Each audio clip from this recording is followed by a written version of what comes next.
High friend welcome my channel चले एसे तुम्हारे सामने नतून একটা ব্লগ নিয়ে অনেকদিন পর কিন্তু আসলাম আমি। তো তোমরা কেমন আছো সবাই? আজকে রবিবার ছুটির দিন, ভাবলাম তোমাদের সাথে আজকে এই ব্লগটা শেয়ার করি।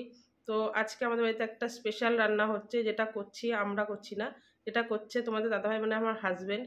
তা ওনার হাতের এই রান্নাটা খেতে আমরা খুব পছন্দ করি, তাই ভাবলাম তোমাদের সাথে শেয়ার করি। চলো ভিডিওটা দেখতে থাকো কেমন তোমার দাদাভাই রান্না করে, স্কিপ করো না, দেখলে নিশ্চয়ই ভালো লাগবে। আর ভালো লাগলে কমেন্ট শেয়ার অবশ্যই করো।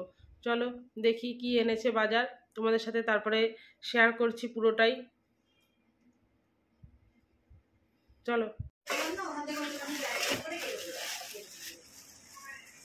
দেখো, এই যে রয়েছে, এই যে চিংড়ি,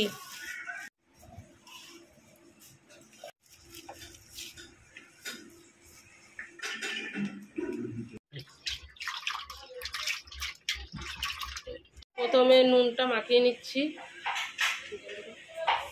এবার লেবুগুলো দিয়ে নেব।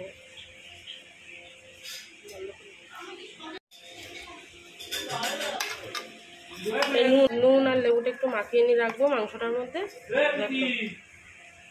পুরো পেঁয়াজ, আদা, রসুন, লঙ্কা এটা পেস্ট করব।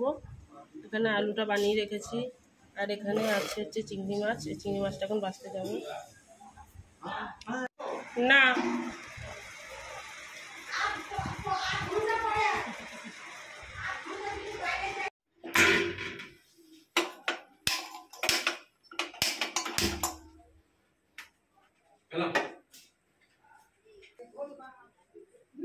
এখন আলুটাকে ভাজবো।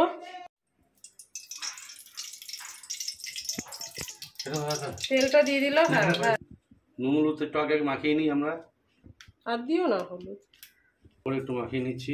হলুদটা বেশি দিলে কি হয়, আলুটা না ভাজাটা বোঝা যায় না, মনে আগের থেকে লাল হয়ে যায়। লাল মাপ মতো দিয়েছি গো, রান্না আমাকে শিখিও না। বলো এবার, আমাদের মাপ আছে, আমরা মাস্টার শেফ।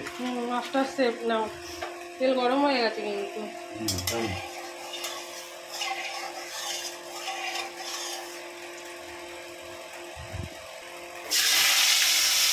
গ্যাসটা কমিয়ে নিয়ে আলু ভাজতে হবে।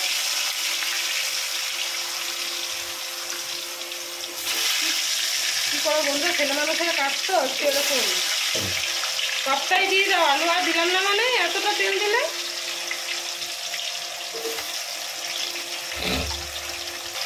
আলুটা ভাজা হোক।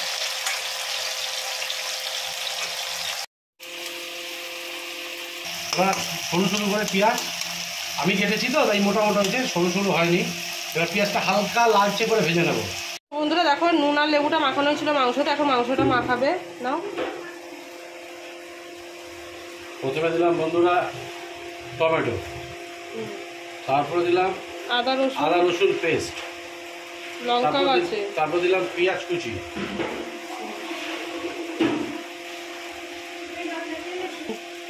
তেজপাতা। এবার বন্ধুরা দিলাম সরষের তেল,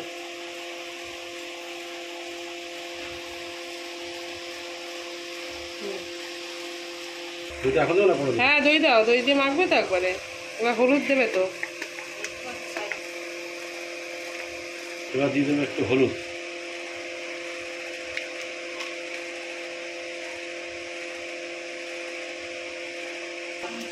নুন আর অল্পই তো নুন দিয়েছি আমি। হ্যাঁ, লঙ্কার গুঁড়ো।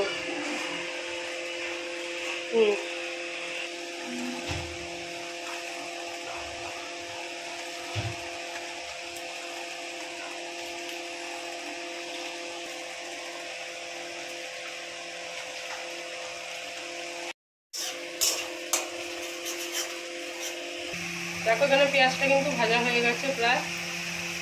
এবারে মাংসটা দিয়ে দিলাম।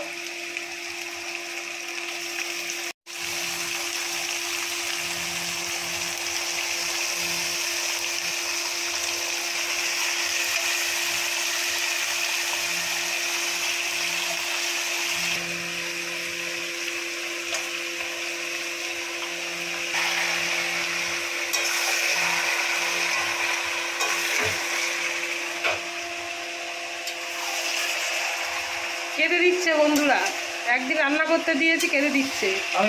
ভালো পারে দেখে ভাব কত।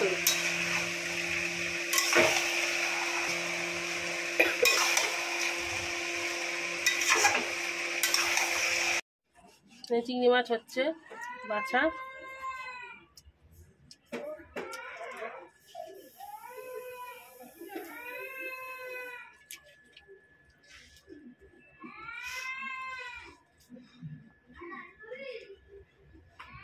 আমরা কিন্তু চিংড়ি মাছের মাঝখানে এই সুটটা একটু ফেলে নিই, তোমরা কি তাই করো বন্ধুরা?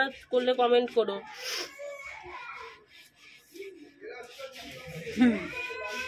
তাই তো অনেকে করে না, অনেকে ফেলে না, আমাদের এটা বড় মাছ, তাই এইভাবে বড় হোক ছোট হোক যত ছোটই মাছ হোক আমরা ফেলে দিই, আমরা এইভাবে মাছ কাটি। এটাতে পেট ব্যথা করে।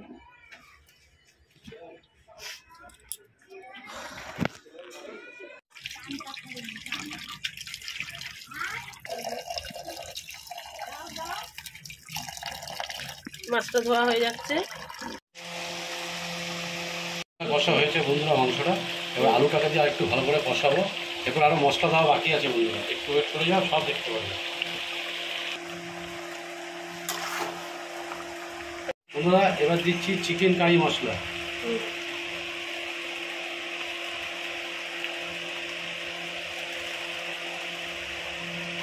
নিচে রাখবে, নিচে রাখবে। এবার দিচ্ছি কাশ্মীরি লাল মির্চ, যেটা ঝাল হবে না, এটা জাস্ট কালারটা আসবে।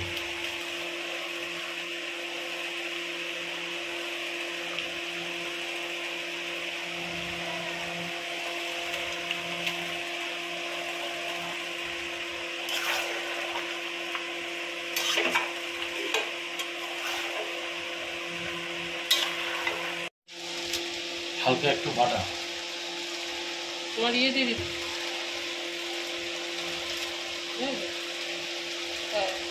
বাহ, সুন্দর হয়েছে।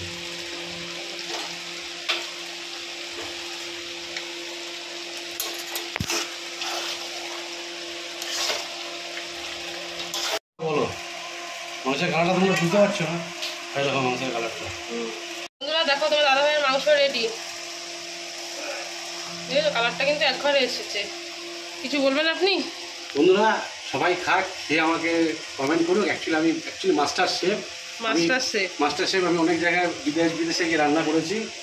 আই ভাই গন্ধ পাচ্ছিস? ইয়েস। গরম মশলা দিতে হবে তো? হ্যাঁ, এবার লাস্টে গরম মশলাটা দেবো। ঠিক আছে, তোমার বৌদি এসে বেটে দেবে, গরম মশলা দিয়ে দিও, আমি যাই কাজ করে। বন্ধ করে দেবো? আর একটু কষাবো। এবার দিচ্ছি গরম মশলা। হ্যাঁ, ঢেকে দাও, ঢেকে দাও। তারপরে বন্ধুরা কালারটা আমরা বুঝতে পারবো। হয়ে গেছে, আর হতে হবে না, ঢেকে দাও। পুরো খাবারটা আসবে।